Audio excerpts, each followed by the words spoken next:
So this is the five-factor personality traits system, or the five-factor personality trait theory. This is by, I forgot because I don't like this theory that much. If Cattell was the last one, then this one is, I forgot. What was it? um, if the last one was Cattell, this one is something F. Anyway, whatever, right? So five-factor personality trait. So this theory basically this is where ocean comes from, or like the OCEAN, where it's basically openness, conscientiousness, extroversion, agreeableness, and neuroticism.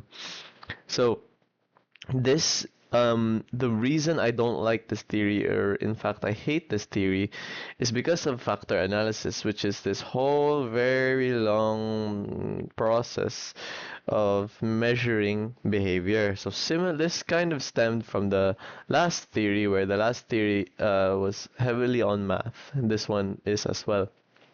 Now, um, I'm going to quickly explain what factor analysis is. I'm not really going to be adding my own personal kanang I won't really be adding my own personal thoughts because I don't have any personal thoughts on the matter.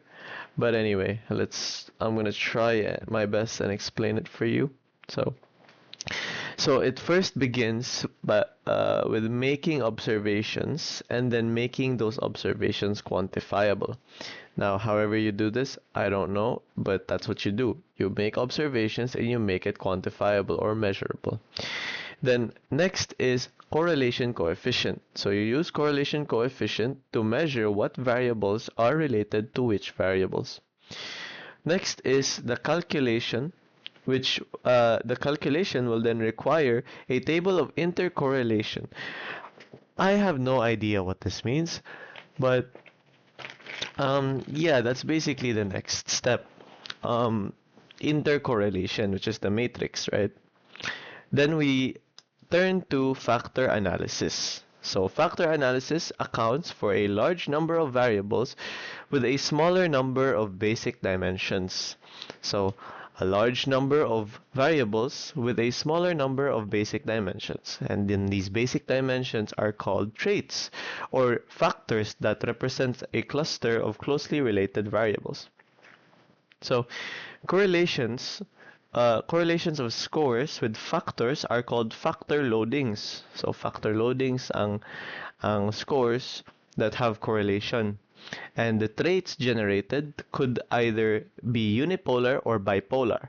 So unipolar traits are from 0 to some amount, and then bipolar traits extend to one pole to another with 0 in the middle. So from one pole to another. So to explain it easier, this unipolar bipolar stuff. Unipolar basically is it's from 0 to an amount. It's 0 to something. Bipolar is that it's 0 in the middle and it's either right or left. Now why? Unipolar is for data that is, well, that has an absolute 0. So height, there is a height can't be both bipolar. You can't be, feeling tall and feeling not tall. You're either tall or not, or you're short or not. So you have the set height, and that's what unipolar data is.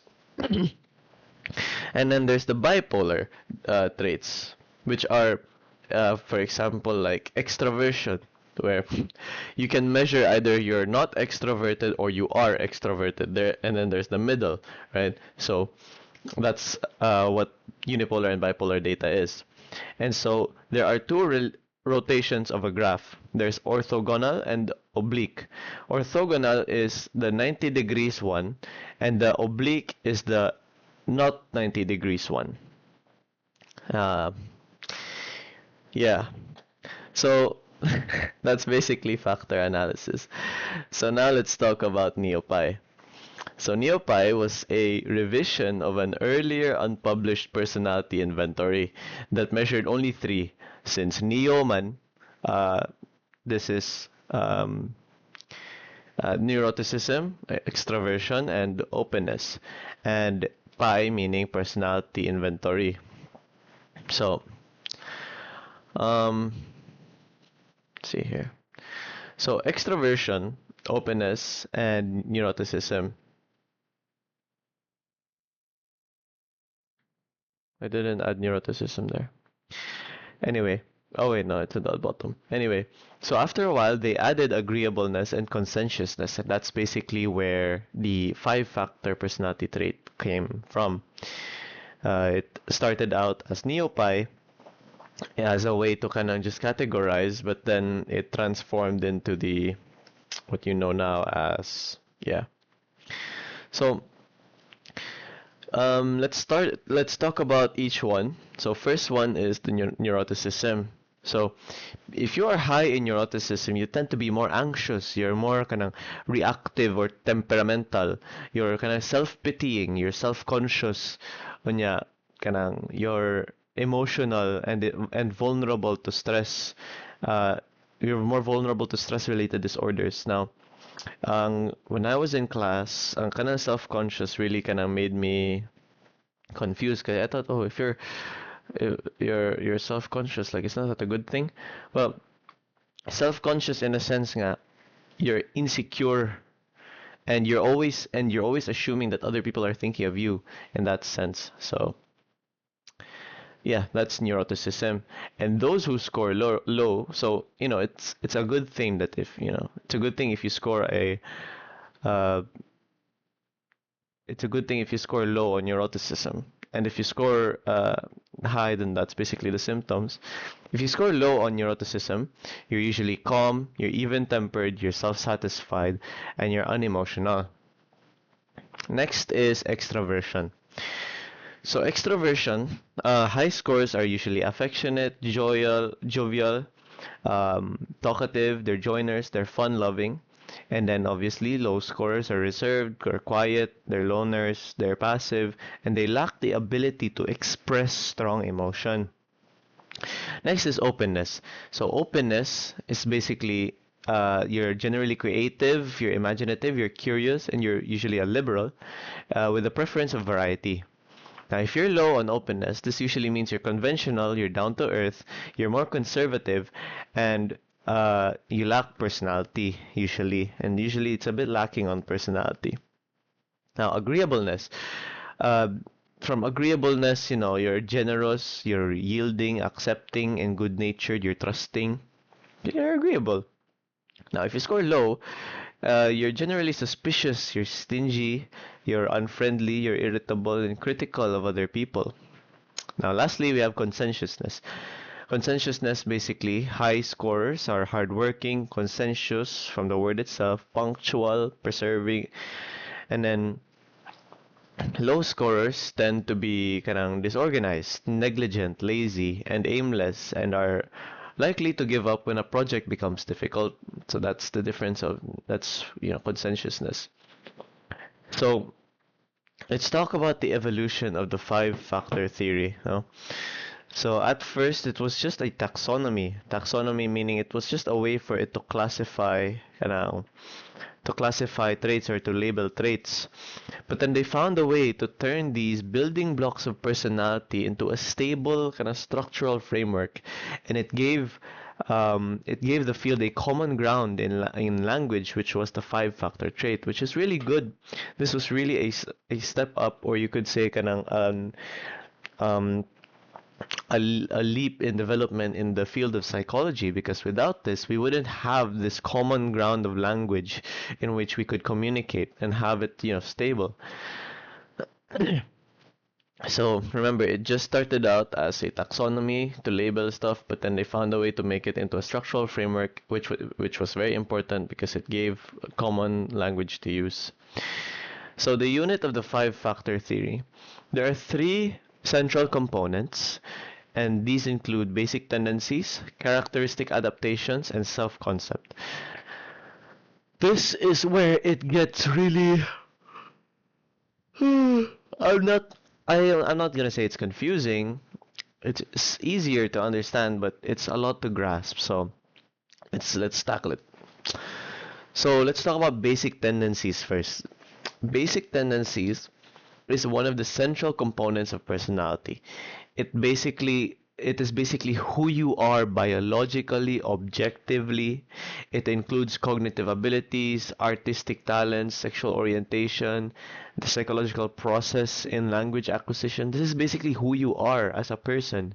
It emphasizes basis of biology and their stability over time and situation. That's what basic tendencies are. And the word basic itself, it's everything that you are, just that, just you, right? So, after we understand basic tendencies, we have to understand characteristic adaptations. So, what is characteristic adaptations? It is the acquired personality structures that develop as people adapt to their environment. So, the differences between this and basic tendencies is that characteristic adaptations is flexibility, is flexible, meaning that it can change. And because characteristic adaptations or can be influenced by external influences, such as acquired skills. Wait, what? Yeah, so sorry. So because characteristic adaptations can be influenced by external kanang influences such as acquired skills, habits, attitudes, and relationships. So I don't really know what I wrote here, but anyway, to put it simply, so far, um, um, basic tendencies are basically who you are as a person. You like who everything you like who you really are factually, biologically, and how you're built. Now, your characteristic adaptations is basically behavior or traits that come out, that develop, you could say. These are traits or behaviors that develop when adapting to a specific environment or situation. So, I'll give you an example. Um, Imagine you are a homeless person, really, really hungry. And, your basic tendencies is that you're a very good person. You would never do anything that's wrong or illegal, anything of that sort. You're a good person. It's just, you're unlucky. You're homeless. Now, there's a bakery across the street that is, you could easily just swipe a piece of bread, right? And you're really, really hungry. Now, your basic tendency is basically telling you that no, I would never steal because that's the person I am. I would never steal. I would never do anything illegal. Now, your characteristic adaptation comes in to adapt in those kinds of environments. So, your characteristic adaptation is kanang would steal because you're hungry, right? It's not really more of motivation. It's more like how your personality would adapt in a situation. So, in that case, you might steal because it's a character adaptation to adapt to the environment and situation that you're in. So, it's kind of interconnected, no, the connection between the basic tendencies and the and the what was that, characteristic adaptations, and characteristic adaptations is influenced by basic tendencies. Let me put this face. Now, characteristic adaptations are influenced by basic tendencies because basic tendencies are basically who you are as a person, right? But it also includes your skills, your abilities, and all of that type of stuff. So imagine if you're not really a good thief, but your character adaptation is to steal, then maybe you'll get caught because you suck. That's just how it is. So anyway, so now let's talk about um so far we've talked about basic tendencies and character adaptation. So let's talk about self-concept. This is the third kanang part of it. What was it? The third central component. Now, a self-concept is basically a character adaptation. So you might say, so it falls under character adaptation, so why does it have its own part?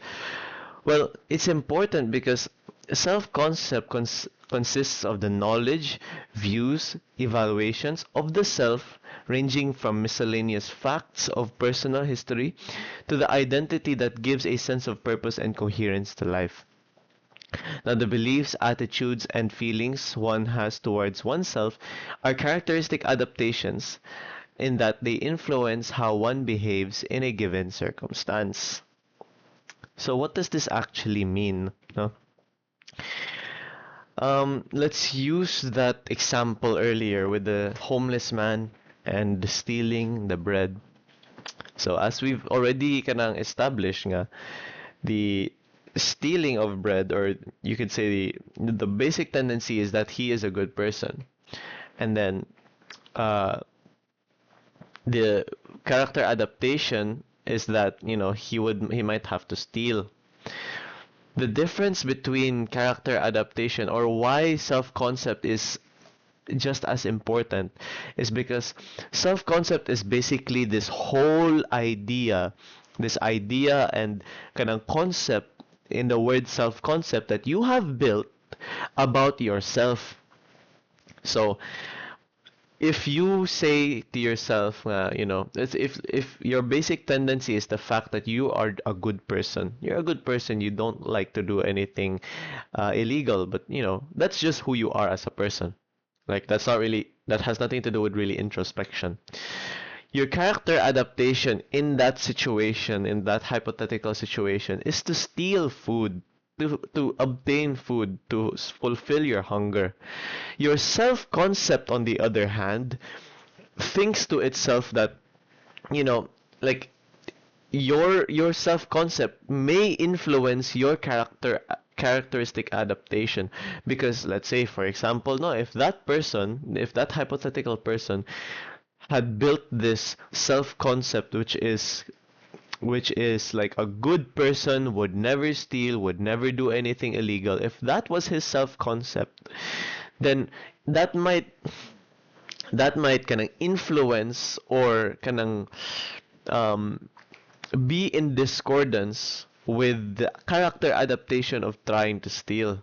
So, in a sense, your basic tendency is who you are. Your characteristic adaptation is, what you would do in a given situation. And then your self-concept is how you see yourself. And that may kanang influence your characteristic adaptation. So, that was it. Like, I think that was pretty, that was alright, to explain. So let's talk about the peripheral components. So this was asked in the exam, which I barely studied because I focused more on the other ones, because they're actually more important. But anyway, in the word itself, peripheral, isn't it like less important than the actual, whatever. So for peripheral components, we have biological basis, we have objective biography, and external influences. So let's talk about the first one. What is biological basis? This is basically the idea na principal biology mechanisms that influence basic tendencies are genes, hormones, and brain structures. To put it simply, biology is what influences basic tendencies, nothing else. So biological base. Biology is the base for your basic tendencies. Next, we have objective biography. Objective biography is defined as everything the person does, thinks, or feels across a whole lifespan. So, it emphasizes what has happened in people's lives, objective, rather than their view or perceptions of their experiences, subjective. So regardless of how you interpret the situation, like, for example, your character adaptation, only what has really happened objectively matters. So let's talk about this a little bit more. So objective biography is basically this idea. Yeah, it's based in the sense, in the word objective biography, it's what actually happened in your life. It's not up to interpretation. It's not. It just states what actually happened, and that is kanang differing from kanang, how do you say it? That differs from your perceptions, your subjective perceptions of your life. Because, and this matters a lot, because when we're, looking back at our life, when we're doing some introspection, or when we're, retelling a story, we tell it in the way that we see it. And that can be an issue when measuring personality, because there is a bias involved. And so to remove this, uh, this is why this theory uses objective biography, meaning we measure, or we look at your personality in your life story as it is. Sorry, not personality, your life story. It looks at your life story, your lifespan, the what you thought of, what you did, as it is objectively. No bias, no kanang subjectivity. It just states what it is. So an example of this, let's give an example for this kind of idea, no? Um, you got broken up with, and now your subjective kanang, your subjective perception may be, I am worthless because she broke up with me. Now, if we look at it from an biographical view, it basically just states that you just got broken up with. We're not talking about whether it's a good breakup, a bad breakup, whether you're worthless, you're worthy. It does not matter. Objective biography just tells us what happened. That's it. You just got broken up with. So maybe I talked about that a little too long, but I just wanted to, make that clear. So lastly, we have external influences, and it is basically what interacts with characteristic adaptations. This is another thing that interacts with characteristic adaptations, and as it affects how the characteristic adaptations come out. So for example, your character adaptation is that you want to steal, but there is a police officer there, which makes you not want to steal anymore. That is an example of external influence. It's plain and simple, just like that. External influence. This is what can, influence or change your character adaptation, because there's something in the environment that makes it so. That's it. So next we have the postulates for basic tendencies. We have individuality, origin, development, structure. Now, without reading, let me see if I can remember on my own. Individuality, meaning you're unique. Origin is biology. Development is something 35 years, and then structure is, I forgot. Okay. So let's talk about it more in depth. Individuality is that adults have a unique set of traits. Simple enough. No need to, man. Origin is that all personality originates from endogenous or internal forces, basically biology. So he thinks that an origin of personality is all coming from the inside, just biological. Anya, ang development is that traits develop and change through childhood, but development slows as you get older. So by the age of 30, change in personality stops altogether, according to this theory. So yeah, traits develop and change through childhood, but development slows as you grow older. Now next is structure, and traits are hierarchically from narrow and specific to broad and general. So, the postulates for characteristic adaptations is that it should be consistent with your experience, meaning changes in your character adaptations must... Sorry, I just spaced out there. Let's go back to structure because I just read that and I didn't even... So, traits are hierarchically from narrow and specific to broad and general. So, yeah, your traits, if at the top pa kay kanang very specific ones, and then as they go down the chain, it's more like mga general common traits. So postulates for characteristic adaptations. It should be consistent with your experience, meaning changes in your characteristic adaptations always come from your experience and not just out of nowhere. So it has to have been experienced to change it. It can't just be out of nowhere. That's how your personality develops. It would have to be from experience, kid. And our responses are not always consistent with personal goals or cultural values. So, um, yeah, our responses are not always consistent with our personal goals or values. So, what our characteristic adaptations may be, it may not always be in line with personal goals or cultural values. So, for example, like I mentioned earlier, um, the person is a good person, his self-concept is a good person, but his characteristic adaptation, he needs to, steal, so he does. Even so, it doesn't always align. And lastly, we have plasticity. This basically states that basic tendencies may be stable over a lifetime, but characteristic adaptations are not. So, basic tendencies may be stable over a lifetime, characteristic adaptations are not. One second. Sorry about that. So, Lola just brought me in some food. But anyway, lastly, we have plasticity. And this basically tells us now basic tendencies are not really stable over a lifetime. Or, sorry, basic tendencies might be stable over a lifetime, but characteristic adaptations are not, because, of course, characteristic adaptations depend on the situation.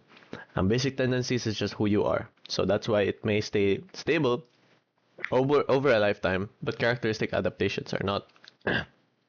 Now, as always, we have a critique for this theory, and the critique is that it's too much on taxonomy, too much on labeling, too much on categorization and organizing. It's not really about explaining or predicting the behavior, it just defines it and classifies it. So, we are done with this theory. Hopefully, that was easy to understand. Imagine if I was like a normal YouTuber, like, oh, leave your questions in the comment section below.